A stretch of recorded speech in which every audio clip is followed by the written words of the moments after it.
Welcome to filmy talkies. నేను మీ Hemamali.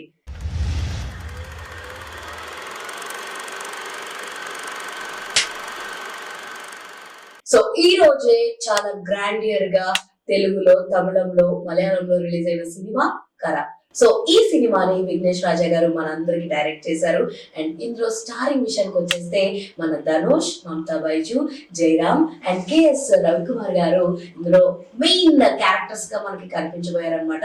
And beautiful music is given by GV Prakash. So cinema అంతా కూడా 1990s backdrop లో gulf war జరిగిన ఆ టైంలో జరుగుతున్నటువంటి టైం స్పేస్ లో మనకి ఈ సినిమాని చూపించడం జరుగుతుంది అనమాట. సో మనందరికీ తెలుసు ధనుష్ గారు చాలా చాలా లైక్ స్క్రిప్ట్ ఓరియంటెడ్ సినిమాల్ని మన ముందుకు తీసుకొస్తూ చాలా అటెంప్ట్స్ చేస్తూ ఉంటాం, మనం చూస్తూ ఉన్నాం. కాకపోతే ఇందులో మమితా గారి ట్రాక్ పెద్ద ఎక్కువ ఏం లేదనమాట. So Mamitha and Dhanush chemistry చూడాలి, వీళ్ళిద్దరు కెమిస్ట్రీని ఎంజాయ్ చేయాలి అని అనుకుని వెళ్తే మాత్రం కొంచెం డిసప్పాయింట్ అవుతారు. చాలా మైన్యూట్ లైక్ నిడివే అని చెప్పొచ్చు ఫర్ మమిత.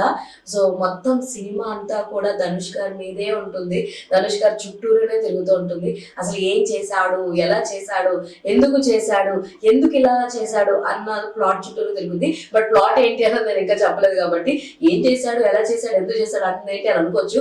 బట్ ఇక్కడ సింపుల్ గా ఈ మధ్యకాలం చూసుకుంటే father and son like combination లో చాలా సినిమాలు వస్తున్నాయి. రీసెంట్ గానే హ్యాపీ రాజా కూడా G V Prakash father and son combination లో వచ్చింది. ఇప్పుడు మరొక సినిమా అనమాట Dhanush garu father and son combination.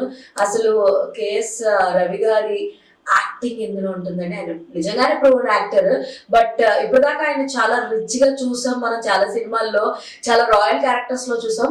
But ఇందులో చాలా సాదా సీదాగా ఒక రైతు, ఒక వాల్యూస్ ఉన్న రైతు ఎంత నార్మల్ లైఫ్ ని లీడ్ చేస్తారు అన్న విధంగా అయితే చూపించారు. సో వాళ్ళిద్దరి కెమిస్ట్రీ కూడా చాలా చాలా బాగుంది. సో నాకు సినిమా చూసినప్పుడు అయితే ఏంటి మనిషి లైఫ్ లో ఇన్ని కష్టాలు ఉంటాయా, ఇన్ని దరిద్రాలు ఉంటాయా అని ఒక చిన్న అంటే ఆ ఫీల్ ని క్రియేట్ చేసింది అనమాట సినిమా. అంటే డైరెక్టర్ విజన్ ఆఫ్ థాట్ ఏదైతే అనుకున్నాడో అది ఖచ్చితంగా రీచ్ అయింది అని అనిపించింది. బట్ చాలా వరకు సినిమా చూస్తున్నంత సేపు కొంచెం ల్యాగ్ అయింది అన్న ఫీలింగ్ అయితే వస్తుంటది అనమాట. అయితే ధనుష్ గారి సినిమా కెరియర్స్ చూసుకుంటే కనుక గత పాస్ట్ 2 ఫిలిమ్స్ చూసుకుంటే కుబేరా తమిళ్లో అంత పెద్ద హిట్ కాలేదు కానీ తెలుగులో హిట్ అయింది. And coming to next idli kadai, it's average decent film అనమాట, అంటే సూపర్ హిట్. సో దాని తర్వాత మళ్ళీ ఇంకో స్టోరీ ఓరియంటెడ్ గా వచ్చిన సినిమాయే ఈ కర. అయితే ధనుష్ ఫిల్మోగ్రఫీ చూసుకుంటే ఆయన డైరెక్ట్ చేసిన జాబిలమ్మ నీకు అంత గొప్ప మంచి హిట్ అందుకుంది. బట్ ఇప్పుడు ఆయన చూసుకున్న ఫార్మాట్స్ చూసుకుంటే కనుక కంప్లీట్ స్టోరీ లైనప్ లోకి వచ్చేసరికి సో ఎక్కడ ఒక కమర్షియల్ సక్సెస్ అన్నది ఇంకా ధనుష్ కి ఇప్పట్లో రాలేదు అని అనిపించింది. మనం చూస్తున్నాం గతంలో పాస్ట్ సినిమాలతోటి ఎంత commercial hero, commercial hit range లో ఉన్న సినిమాలు అయితే మనం చూస్తున్నాం. బట్ ఇప్పుడు ఆ హిట్ ట్రాక్ ని రిపీట్ చేయడం కాస్త కష్టమవుతుంది అనిపించింది.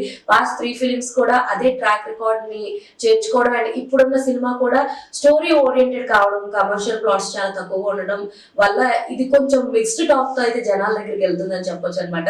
అండ్ స్టోరీ విషయానికి వచ్చేస్తే సింపుల్ గా కొడుకు దొంగ, అంటే మన ధనుష్ కార అనే క్యారెక్టర్ దొంగ అనమాట. సో దొంగతనం చేసి పట్టుబడిపోతాడు, ఆ తర్వాత తప్పించుకుని వెళ్ళిపోతాడు. తర్వాత తనకంటూ ఒక లైఫ్ లీడ్ చేస్తాడు. అయితే తనకు ఒక డబ్బు అవసరం వచ్చి తన నాన్నని కలుద్దామని వస్తాడు. ఆ తర్వాత అక్కడ ఉన్న సిచ్యువేషన్స్ లో అదే పొలం అమ్మేసి సో తన లైఫ్ తను చూసుకుందాం అనుకుంటాడు. బట్ అప్పటికే వాళ్ళ నాన్న పొలాన్ని ఆల్రెడీ బ్యాంక్ లో పెట్టేసి సో దాంతో అప్పు తీసుకోవడం, అప్పులు కట్టడమే సరిపోతుంది.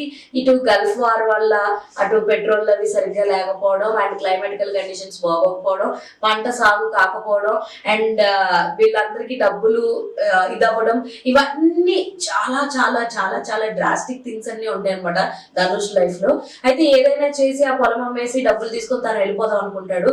బట్ తర్వాత ఏం జరిగింది, బ్యాంక్స్ ఎలాంటి స్కామ్స్ చేస్తున్నాయి ఏమీ తెలియని ఈ అభాగ్యుల దగ్గర, అసలు చదవడం రాని ఈ ఎవరైతే రైతులు ఉన్నారో వీళ్ళ దగ్గర బ్యాంక్స్ ఎలాంటి ఒక ఫ్రాడ్ చేస్తుంది, స్కామ్ చేస్తుంది అన్నది ఒక బ్యూటిఫుల్ స్కాండల్ అయితే చూపించారనమాట. అయితే తర్వాత ఏం జరిగింది, ఆ నాన్న పొలం విడిపించాడా ఏంటి, ఇవన్నీ తెలుసుకోవాలంటే మాత్రం please go and watch in your nearest theatres కారా సినిమా. అందరు పర్ఫార్మెన్స్ అద్దరు కొట్టేశారండి. నాకు సినిమాలో ఏదన్నా కొంచెం కొంచెం డిసప్పాయింట్ చేసింది ఏదైనా ఉంది అంటే కొంచెం వీళ్ళిద్దరు లవ్ ట్రాక్ ఇంకేమన్నా పెట్టుంటే బాగుండు అనిపించింది. అండ్ సినిమా నిడివి ఇంకొంచెం తగ్గించుంటే బాగుండు అనిపించింది. మిగతా అవన్నీ కూడా సింపుల్ సూపర్. ధనుష్ గారి పర్ఫార్మెన్స్ చూడాలనుకున్నా, స్టోరీ ఓరియంటెడ్ సినిమాలు మీకు చాలా ఇష్టం అనుకుంటే మాత్రం go and give a watch కారా ఫిల్మ్. అండ్ మరిన్ని ఇంట్రెస్టింగ్ అండ్ మోర్ అప్డేట్స్ కోసం please do follow film talkies.